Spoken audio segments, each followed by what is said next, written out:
سلسلہ نوربخشیہ اور شاہ سید محمد نوربخش علیہ رحمہ سے متعلق آپ لوگوں تک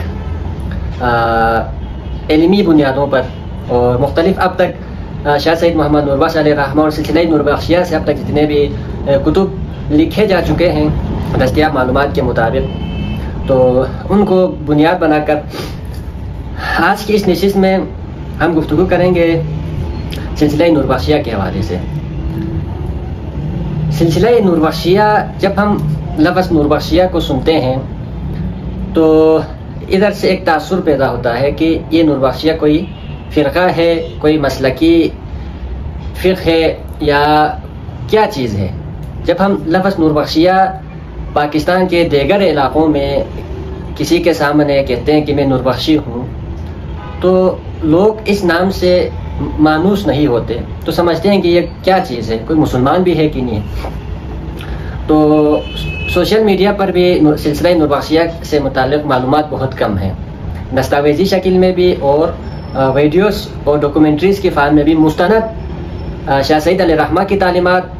اور سلسلہ نوربخشیہ کی تاریخ کے حوالے سے افراد و تفرید پایا جاتا ہے۔ یعنی ایک طرف خود نوربخشی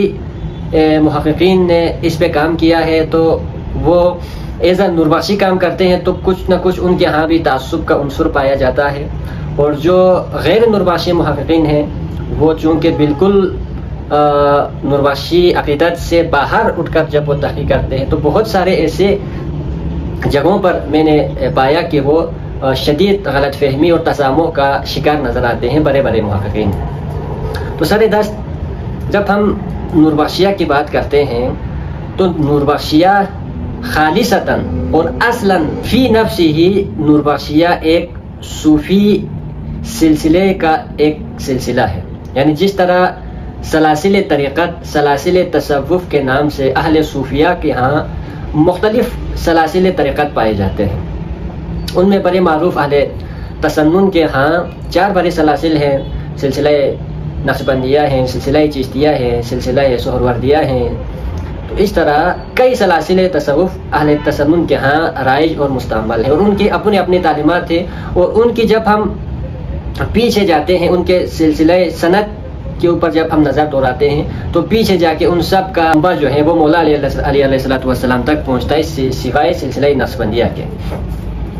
تو اب اسی طرح بالکل اسی پیٹرن پہ بھی نوربخشی اصلاً اسی طرح کی ایک صوفی سلسلہ ہے۔ اس کی ابتدا باقی سلاسل طریقت کی طرح مولا علی تک جا پہنچتا ہے، اور وہاں سے محمد رسول اللہ صلی اللہ علیہ وآلہ وسلم تک۔ اب یہ جو سلسلہ نوربخشیہ ہے، اس کے حوالے سے پھر کئی غلط فہمیاں جنم لیتے ہیں۔ اس کی وجہ پھر خود نوربخشیوں کے ہاں بھی کئی غلط فہمیاں اس حوالے سے پائی جاتی ہیں، اور غیر نوربخشیوں کے ہاں بھی غلط فہمیاں پائی جاتی ہیں۔ اب سلسلہ نوربخشیہ کو نوربخشیہ کیوں کہا گیا، اس حوالے سے اگر ہم تاریخ کا اور کتابوں کا مطالعہ کریں تو ہمیں یہ پتہ چلتا ہے کہ یہ جو نوربخشیہ ہے، یہی نوربخشیہ اس سے پہلے حضرت امیر کبیر شاہ حمدان علیہ رحمہ کی نسبت سے حمدانیہ کے نام سے موسوم رہا ہے۔ پھر ان سے پہلے جب ہم دیکھتے ہیں ان کے ماموں اور شیخ ہیں حضرت خواجہ اسحاق خطلانی، پھر ان کے شیخ ہیں عبدالرحمن اسفرائینی، پھر آگے جتنے بھی ہم جاتے جائیں گے، پھر جو تمام سلاسل طریقت کا ایک سرچشمہ کہہ لیں حضرت نجم الدین کبریٰ، جب وہاں تک پہنچتے ہیں تو وہاں سے کبرویہ سلسلے کی ابتدا ہوتی ہے، اور وہاں سے کئی تصوف کی شاخیں پھوٹتی ہمیں نظر آتی ہے۔ تو یہ سلسلہ نوربخشیہ بھی حمدانیہ اور کبرویہ سلسلے کا ایک تسلسل اور ایک شاخ ہے۔ یہی تسلسل آگے جا کے سہروردیہ میں، آگے جا کے کرخیہ میں، یہ مطلب مختلف ادوار میں مختلف ناموں سے جلیل القدر صوفیاء کرام کے ناموں سے یہ نام ہر دور میں موسوم رہا۔ اور حضرت معروف کرخی سے پہلے حضرت امام تقی علیہ السلام سے مولا علی علیہ السلام تک اور پیغمبر تک کے جو سلسلہ سند ہے اس کو سلسلۃ الذہب کہا جاتا ہے۔ تو اس کی نسبت سے سلسلہ ذہب پھر آگے مختلف ناموں سے موسوم رہا۔ یہ نام پہنچتے پہنچتے پھر شاہ سید علیہ رحمہ پہ پہنچا، تو پھر یہ نام شاہ سید محمد نوربخش کی نسبت سے نوربخشیہ کہلائے جانے لگا، اور اس کے بعد سے اب تک نوربخشیہ کے ہی نام سے موسوم ہے۔ تو بیسیکلی اگر ہم یہ کہیں کہ سلسلہ نوربخشیہ کے بانی شاہ سید محمد نوربخش ہیں تو اس میں بیجا نہیں ہوگا۔ یہ ایک مختصر سی تاریخ ہو گئی۔ اب آتے ہیں ہم شاہ سید محمد نوربخش علیہ رحمہ کی حیات مبارکہ کے اوپر۔ تو شاہ سید محمد نوربخش علیہ رحمہ کے جو والد صاحب ہیں ان کا نام بھی محمد بتایا جاتا ہے، اور کچھ کتابوں میں ان کا نام عبداللہ ہے، لیکن اکثر کتابوں میں ان کے دادا کا نام عبداللہ بتایا جاتا ہے۔ شاہ سید محمد نوربخش علیہ رحمہ ہیں، پھر قائن میں ان کی تعلیم و تربیت شروع ہوتی ہے۔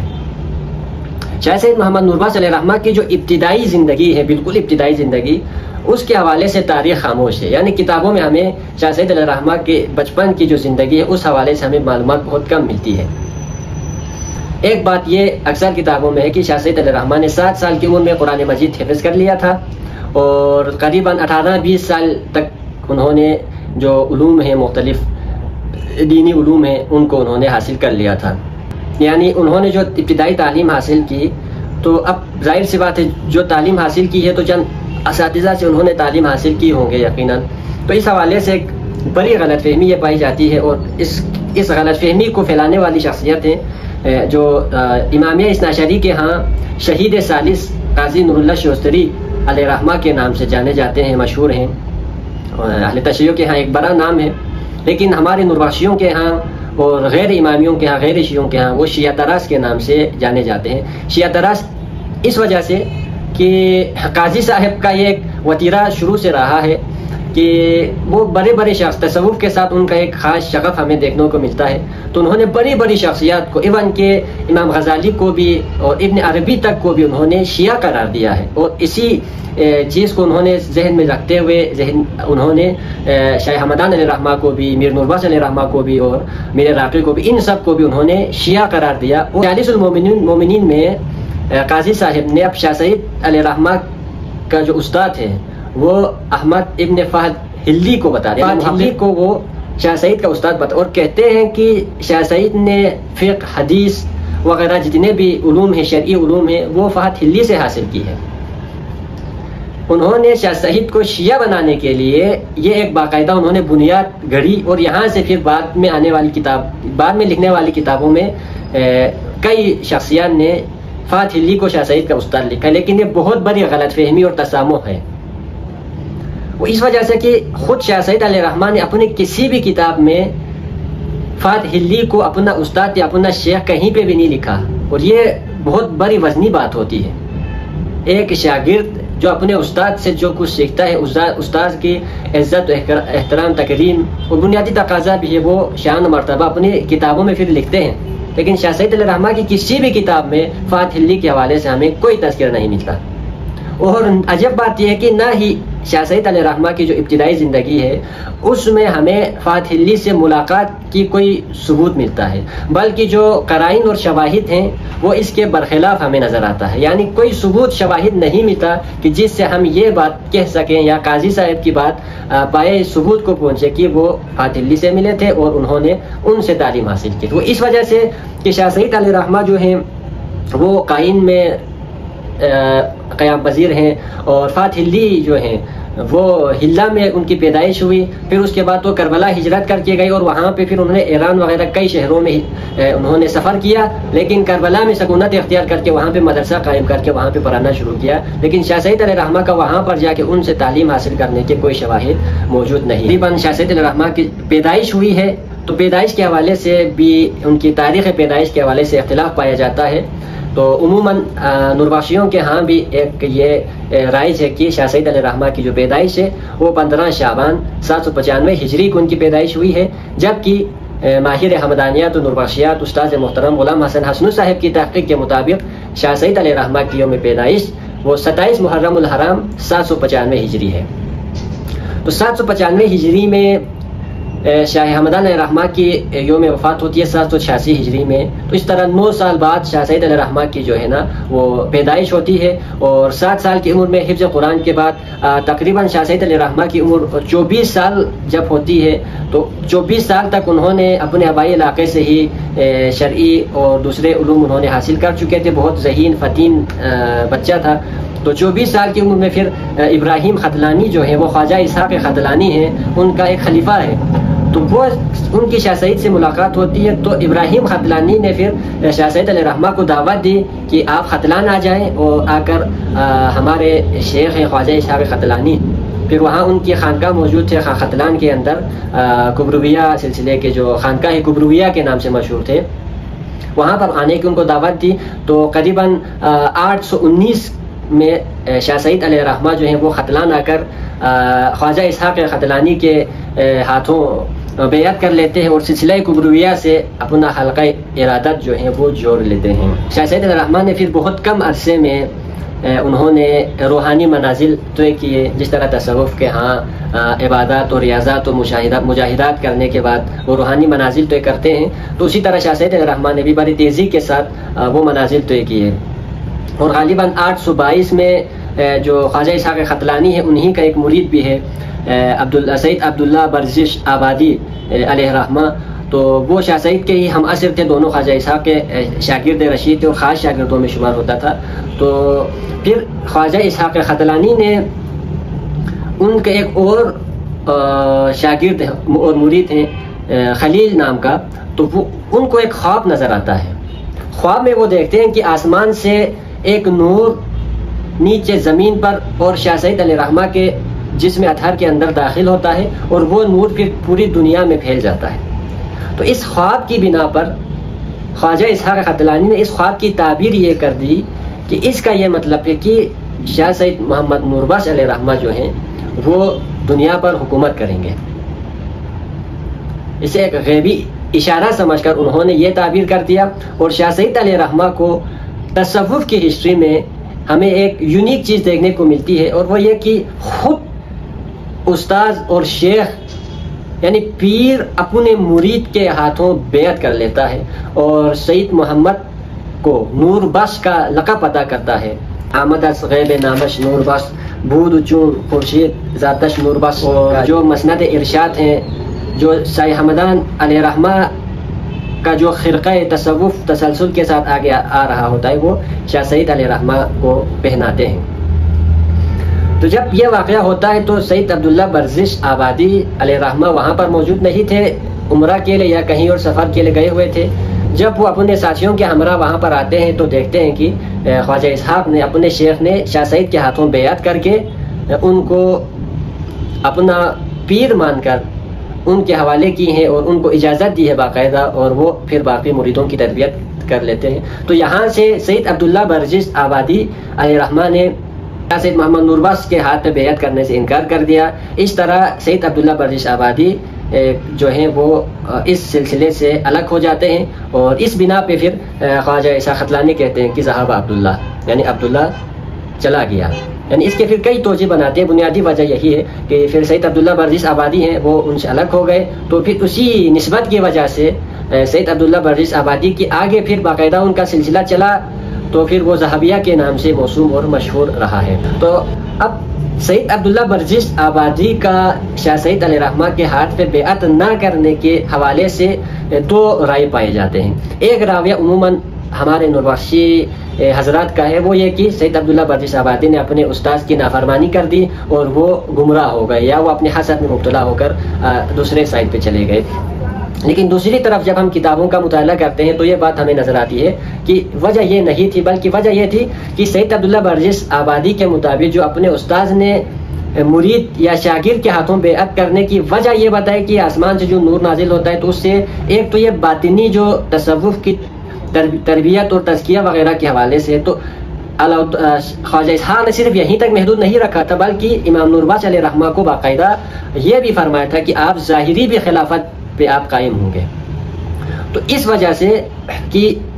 عبداللہ برزش آبادی اس وجہ سے الگ ہو گئے تھے، یعنی وہ پھر ظاہری خلافت کے حوالے سے شاہ سعید یا خواجہ اسحاق کے اس موقف سے اختلاف رکھتے تھے، تو وہ ادھر سے علیحدہ ہو گئے. تو خواجہ اسحاق ختلانی ہیں وہ شاہ سید محمد نوربخش کو نہ صرف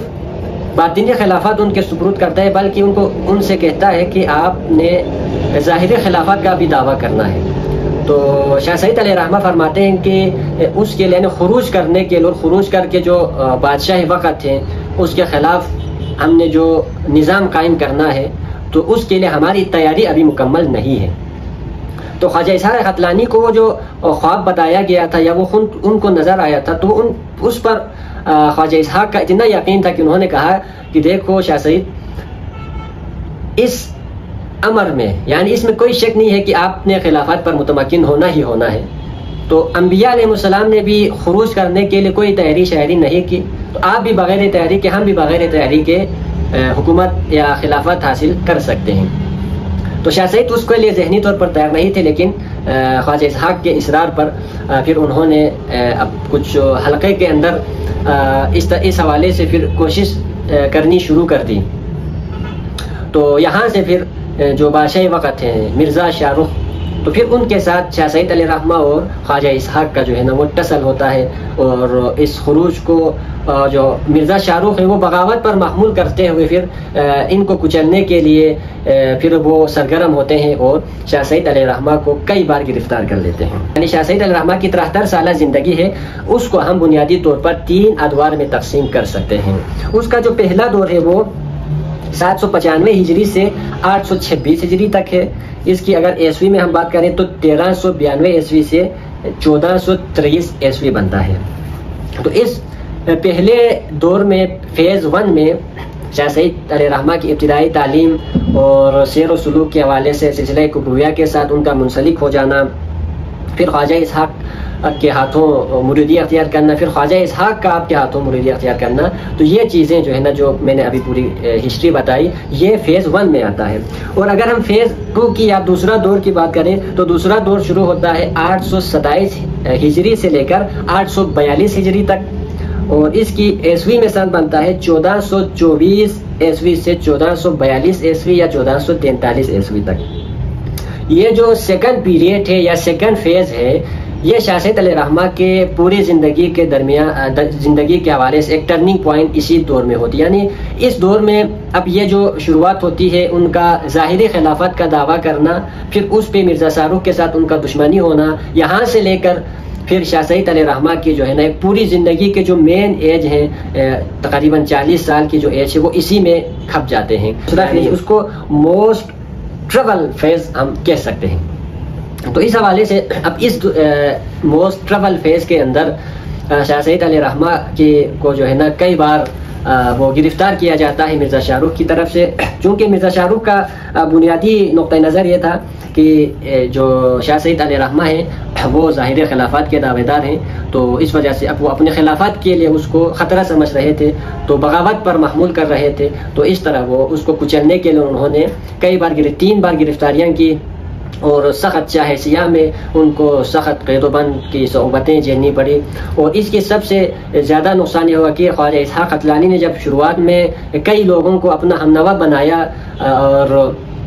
تو پھر مرزا شاہ رخ نے اس حوالے سے اقدام کیا، اور خواجہ اسحاق قتلانی علیہ الرحمہ اور ان کے جو 2 فرزند ہیں وہ ایک قلعہ کے اندر انہوں نے اپنی یہ سرگرمیاں جاری رکھی ہوئی تھی، تو بھی بالکل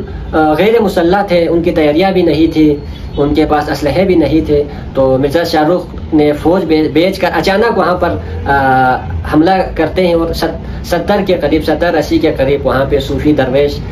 شہید ہو جاتے ہیں، خود خواجہ اسحاق کے 2 فرزند بھی وہیں پر شہید ہو جاتے ہیں، اور خواجہ اسحاق قتلانی اور میر سید محمد نوربخش علیہ الرحمہ کو گرفتار کر کے پھر وہ لے کے جاتے ہیں۔ حکم دیتا ہے کہ خواجہ اسحاق اور شاہ سعید علیہ الرحمہ ہیں ان کے ساتھ جتنے بھی لوگ گرفتار ہیں ان سب کو قتل کر دیا جائے۔ تو پھر یہاں سے خواجہ مرزا شاہ رخ کے پیٹ میں درد اٹھتا ہے، اور اس کے جو حکیم ہیں وہ یہ تجویز کرتا ہے کہ آپ نے جو شاہ سعید علیہ الرحمہ کے قتل کا فتویٰ جاری کیا ہے تو حکم صادر کہ آپ اس کو واپس لے لیں۔ تو اس کو واپس جب لیا جاتا ہے تو اس کا شکم میں جو درد ہے وہ ختم ہو جاتا ہے، لیکن وہاں پر خواجہ اسحاق کو جو ہے نا وہاں پر شہید کیا جا چکا ہوتا ہے، لیکن شاہ سعید علیہ الرحمہ کو وہاں سے پھر دوبارہ گرفتار کیا جاتا ہے۔ تو جب خواجہ اسحاق وہاں پہ شہید کیا گیا تو شاہ سعید علیہ الرحمہ نے یہ شعر فرمایا کہ پیریم و مرید خواجہ اسحاق شیخ شہید و قطب آفاق۔ ڈاکٹر غازی نعیم صاحب ہمارے محقق نوربخشیہ، انہوں نے وہ میر سید محمد نوربخش اور مسلک نوربخشیہ میں اس دوسرے دور کے حوالے سے لکھتے ہیں کہ اس اسیری سے تقریباً 20-25 برس تک میر قید میں رہے، یا ان کو مشروط طور پر آزادی ملی، اور اس سارے عرصے میں آپ شاہ رخ کے ہاتھوں گرفتار رہے۔ پھر شیراز سے میر کو خوزستان کے مضافات میں بہبہان لے جایا گیا، جہاں آپ کو شاہ رخ کے فرزند ابراہیم سلطان والی شیراز کے حکم پر رہا کیا گیا۔ حضرت میر کی تیموریوں کے ہاتھوں اور قید و بند کی کل مدت 6 مہینے تھی۔ قید و بند سے رہائی پا کر میر شوستر و بصرہ کی راہ سے حلہ پہنچے، پھر بغداد سے ہوتے ہوئے کردستان میں داخل ہوئے۔ اب یہاں پر قاضی نور اللہ شوستری لکھتے ہیں کہ اب انہوں نے پہلے یہ بات کی تھی کہ ابتدائی تعلیم جو ہے وفات دلی سے حاصل کی۔ اب یہاں پر جو دوسری گرفتاری کے بعد جب شاہ سید علیہ الرحمہ شوستر اور بصرہ کے راستے ہلہ پہنچے تو یہاں پر یہ دوبارہ لکھتے ہیں کہ یہاں پر بھی فاتح ہلی سے ان کی ملاقات ہوئی تھی۔ حالانکہ تاریخ کے اندر مطالعے سے بتاتا ہے کہ فاتح ہلی وہاں پر کربلا کے اندر انہوں نے اپنی آخری ایام گزارے ہیں، اور یہ مختصر ہے۔ انہوں نے شاہ سید نے ہلہ کے اندر بڑے عرصے کے لیے قیام نہیں فرمایا، بلکہ اصل انہوں نے کردستان آنا تھا تو انہوں نے اس کے لیے وہ راستہ اپنایا، اور ملاقات کی کوئی ہمیں ثبوت نہیں ملتی۔ فاتح ہلی 840 میں ان کی وفات ہوئی ہے، تو فاتح ہلی کے بھی دور کے آخری دور ہوئے، اور شاہ سید علیہ الرحمہ بھی اپنے تعلیمات کے اندر پیریڈ کے مقام پہ اور روحانیت کے اعلیٰ مقام پہ فائز ہو چکا تھے۔ تو اس اعلیٰ مقام پہ فائز ہونے کے بعد شیخ کا مرید کے ہاتھوں بیعت کر چکنے کے بعد پھر فاتح ہلی سے کوئی تعلیم حاصل کرنے والی جو بات ہے وہ کوئی بنتی ہوئی بات نظر نہیں آتی۔ تو ان دو گرفتاریوں کا درمیانی عرصہ 827 سے 840 ہجری کے درمیان کا ہے۔ اور یہاں پر پھر اس دوسرے دور میں ایک بڑا واقعہ یہ پیش آتا ہے کہ جو بختیاری اور دیگر قبائل کی ایک جمع غفیر کو مرید کر لیا، بلکہ ان لوگوں نے مدت تک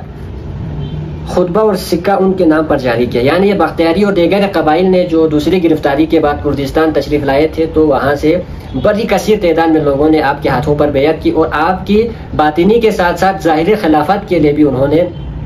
اس کے لیے بھی بیعت کی، اور شاہ سعید کو اپنا خلیفہ اور بادشاہ تسلیم کر لیا۔ اور اس تسلیم کرنے کی جو ثبوت ہے وہ یہ ہے کہ آپ نوربخشیہ اور شاہ سید علیہ الرحمہ کے حوالے سے جس بھی کتاب میں دیکھیں تو یہ بات لکھی ہوئی ہے کہ وہاں پر شاہ سید علیہ الرحمہ کے نام سے سکہ جاری ہو اور خطبہ پڑھا گیا۔ آپ پوری تاریخ کا آپ مطالعہ کیجئے کہ تاریخ میں جتنے بھی بڑے سلاطین گزرے ہیں، سلطنتیں قائم ہوئی ہیں، تو ہر دور میں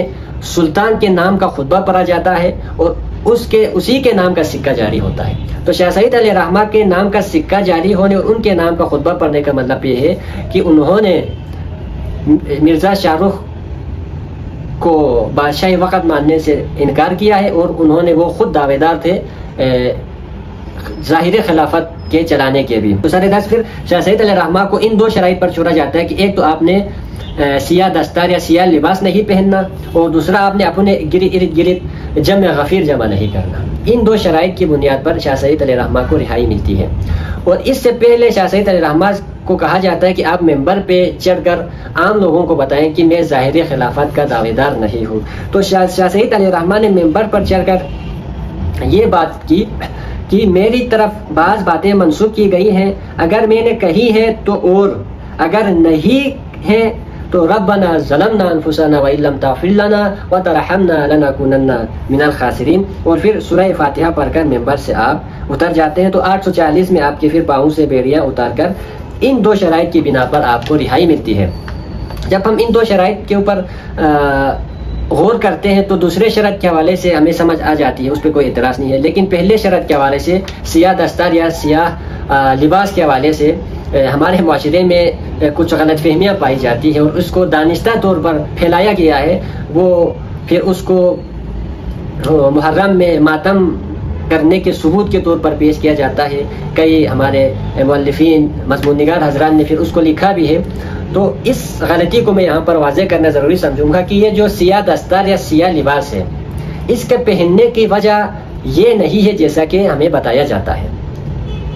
بلکہ اس کی دو بڑی وجوہات تھی۔ ایک وجہ یہ تھی کہ سیاہ لباس یا سیاہ دستار جو عباسی خلافت ہیں، بنو امیہ کے بعد جو عباسی خلافت قائم ہوئی تو وہاں سے ایک انقلاب یا حکومت کے دعوے دار ہونے کی علامت سمجھی جاتی تھی سیاہ دستار۔ تو وہاں سے ایک تسلسل تھا کہ جس نے خلافت ظاہری کا بھی دعویٰ کرنا ہے تو وہ سیاہ دستار پہنتے تھے۔ اور دوسری وجہ اہل تصوف کے ہاں یہ رائج ہے کہ سیاہ کپڑا یا سیاہ دستار تصوف کے ہاں ولایت کا ایک مقام ہے۔ جب سالک مجاہدہ، عبادت، ریاضت، اعتکاف، چلہ کشی، اربعین نشینی کر کے منازل طے کرتے ہیں، تو ایک ایسا مقام آتا ہے جہاں پر اس سالک کو ایک سیاہ نور نظر آتا ہے، تو پھر اس سیاہ نور کی کئی تصوف کے ہاں اس کے سیاہ نور کے حوالے سے بڑی باتیں ملتی ہیں،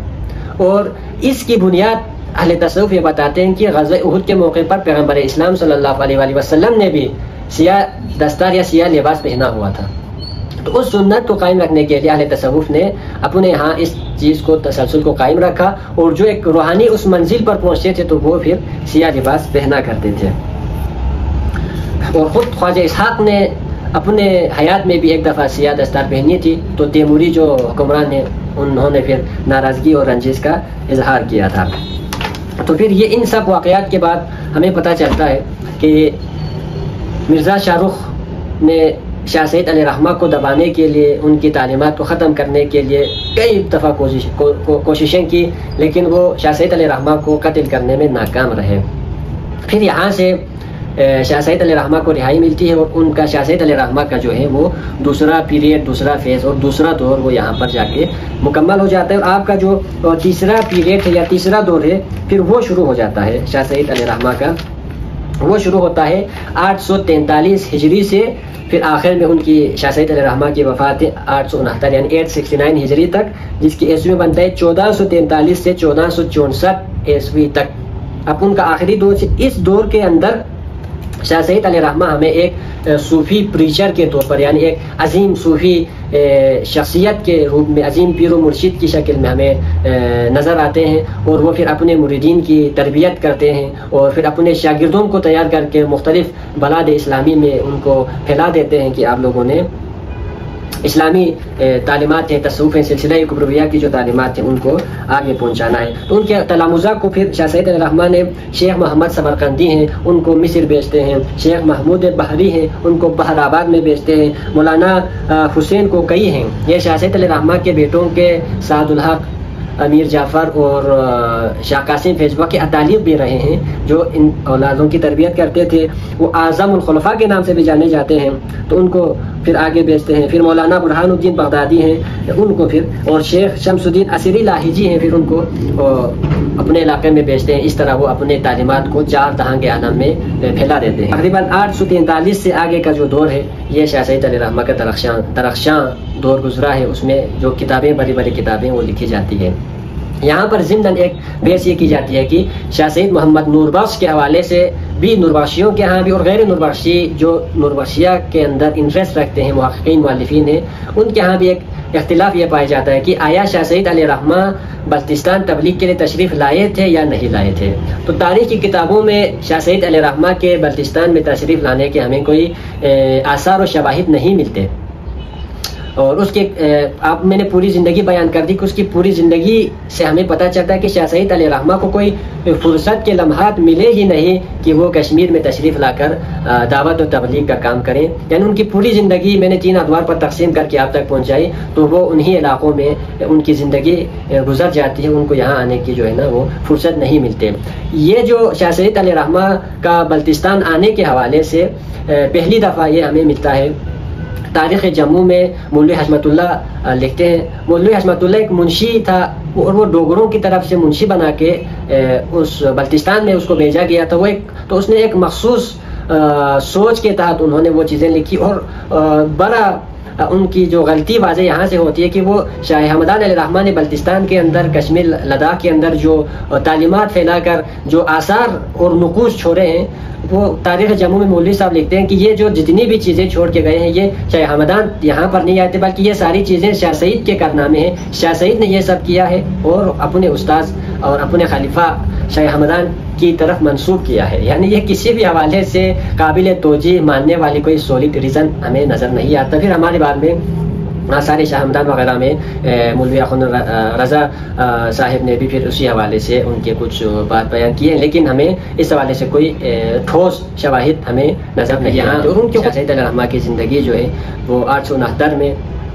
ان کی وفات ہوتی ہے، تو اس کے بعد ان کی زندگی یہیں پر ختم ہوتی ہے، لیکن ان کی تعلیمات آج تک زندہ و جاوید ہیں، اور ان کی شخصیت کے اوپر آج بھی تحقیق ہو رہے ہیں، PhDs ہو رہے ہیں، اور شاہ سید علیہ رحمہ کے نے کئی تصانیفات اور رسائل اس وقت ترجمہ بھی ہو چکے ہوئے ہیں۔ تو آج کی نشست میں ہم اسی پر اکتفا کرتے ہیں، تو آگے مزید انشاءاللہ مزید گوشوں پر، ان کی تصنیفات پر، ان کے شاگردوں پر، ان کی اولادوں پر، اور کشمیر و بلتستان میں ان کے اثر و نفوذ کے حوالے سے ہم گفتگو کریں گے خالص علمی بنیادوں پر۔ میرا پروگرام تو یہ تھا کہ ایک پراپر ڈاکومنٹری کی شکل میں تاریخ نوربخشیہ کو کئی سیریز پر مشتمل تفصیلاً بناؤں، لیکن وسائل کی کمی سے اور وقت کی کمی کی وجہ سے یہ کام فی الحال اس کو ہم نے پوسٹ پون کیا۔ انشاءاللہ مستقبل قریب میں اس کو ہم پائے تکمیل تک پہنچائیں گے، لیکن فی الحال نوجوانوں کے اصرار پر اس ویڈیو کو بنایا گیا ہے۔ تو امید کرتے ہیں کہ آپ سب کو کچھ نئے معلومات اور کچھ نئی چیزیں سیکھنے کو ملی ہوگی، اور یقیناً کچھ ایسی بھی باتیں ہیں جو اختلافی باتیں ہیں، تو اس پہ دو رائے ہو سکتی ہے، اور میری کئی باتوں سے آپ اختلاف کر سکتے ہیں، تو آپ انتہائی خوشدلی کے ساتھ، آپ کو اختلاف کرنے کا حق ہے، آپ اپنا اختلاف دلائل کی بنیاد پر لازماً کر دیجیے۔ اور ہمارے سینئر نوربخشی علماء اور محققین ہیں، تو ان سے بھی دست بستہ گزارش ہے کہ میں نے اپنی طرف سے طالب علمانہ کوشش کی ہے، تو اس میں اگر کہیں پہ کوئی تسامح ہوئی ہے، غلطی ہوئی ہے، تو آپ سب اس کی اصلاح کر سکتے ہیں، اور میں انشاءاللہ اپنی غلطی کو تسلیم کر کے رجوع کرنے میں ایک سیکنڈ بھی نہیں لگاؤں گا۔ اس بنیادی مقصد یہی ہے کہ باقی دنیا تک، لوگوں تک، ہم خود ہمارے نوربخشیوں کو ان چیزوں کے بارے میں پتہ نہیں ہے، تو سوشل میڈیا کے پلیٹ فارم پہ شاہ سید علیہ رحمہ کی حیات ہیں، ان کی تعلیمات ہیں، ان کو پہنچانے کی ایک ادنا سی کاوش ہے۔ اگر آپ کو پسند آئی ہو تو لازماً آپ لوگ ہمارے یوٹیوب چینل ہیں جلالی علم و کتاب کے حوالے سے، بندہ ناچیز خود انفرادی طور پر یہ سارا کام کرتے ہیں، بہت ٹائم لگتا ہے، ریسرچ ورک کرنا، کتابیں کھنگالنا، اس کو ترتیب دینا، پھر اس کی ایڈیٹنگ کر کے یوٹیوب پہ ڈالنا۔ تو برائے مہربانی آپ لوگ چینل کو لازمی سبسکرائب کیجیے گا، لائک کیجیے گا، اور اپنا نقطۂ نظر کمنٹ میں لازمی کوئی سوال ہو یا اپنا فیڈ بیک ہو یا اختلاف ہو تو نوٹ کیجیے گا، انشاءاللہ ہم اس کو بھی اگلے ویڈیوز میں ایڈریس کریں گے، اور جتنا ہو سکے اس کو شیئر کیجیے گا۔ آپ سب کا بہت شکریہ۔